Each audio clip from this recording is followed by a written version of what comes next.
好嗱，掃風咧，首先 BB 嚟講佢最初食奶喺媽媽抱好佢個位置嗰度咧，之後咧就開始就食奶啦。食奶方面記得個奶樽嚟講，一定係要45度嘅斜角，唔可以太高或者太低嘅。咁當45度點樣去量度嘅咧？你會見到個樽身入邊嘅奶完全係填滿晒個嘴口，唔好等佢有風可以入到去嘅，咁就為之準確㗎啦。好啦，咁食好奶之後咧，咁就通常你話幾時先至係可以掃風啊？係咪一食完擺低個奶樽就掃風咧？通常係等20秒至30秒，等 BB 係順落咗、吞咗啦，最後嗰啖奶啦，然後就開始掃風啦。咁其實掃風嚟講咧，都會有5個方式嘅，其實相當簡單嚇。咁第一個方式嚟講咧 ，BB 就係可以伏喺媽媽個膝頭哥啦，托住 BB 嘅位置嚇，用個谷嘅手勢去輕拍佢嘅。谷嘅手勢嚟講咧，係個掌心真係谷住，係用中間嗰度氣，然後輕輕手拍佢上去，係啦，由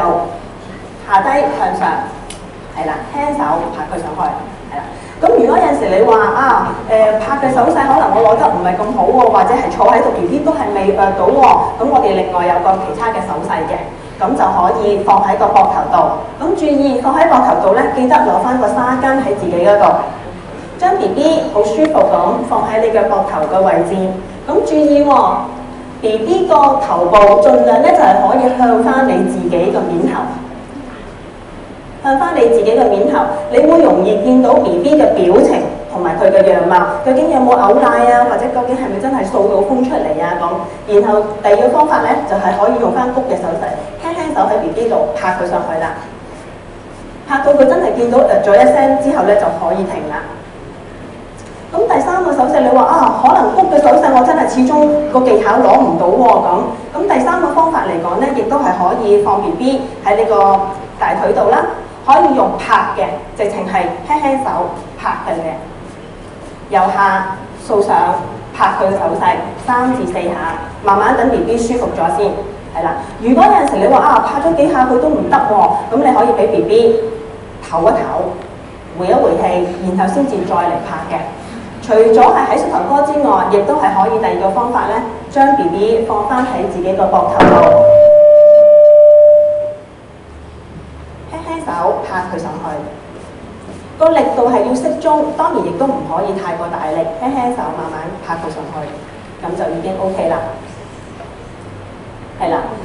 跟住最後一個方法嚟講咧，呢個方法嚟講就叫做遊花園。遊花園呢個動作嚟講咧，係會比較難度會比較高啲嘅，咁可以咁多位爸爸媽媽睇一睇下。嗱，遊花園嘅動作嚟講咧，就會放喺媽媽嘅膝頭哥，將個手係要托住 BB 後腦，隻手前面咧就係托住 BB 個下巴，輕輕手搖一搖。呢個真係叫做遊花園啊！嗱，呢個動作嚟講咧，其實難度性都係比較高嘅，咁所以我哋都好建議爸爸媽媽用翻之前嗰4式咧，就會比較方便掌握到啦。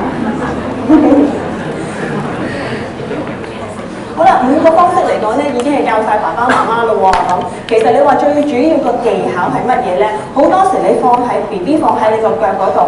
永遠掃唔到風嘅資源嚟講，就係 BB 太過唔夠挺直啊，坐得唔夠直，所以其實 BB 嚟講，佢自己本身都有個承托嘅壓力嘅，可以輕輕手將 BB 拉高少少，等佢個腸啦、直腸啦，呢啲可以係好完全容易到嗰啖氣出嚟就可以㗎啦。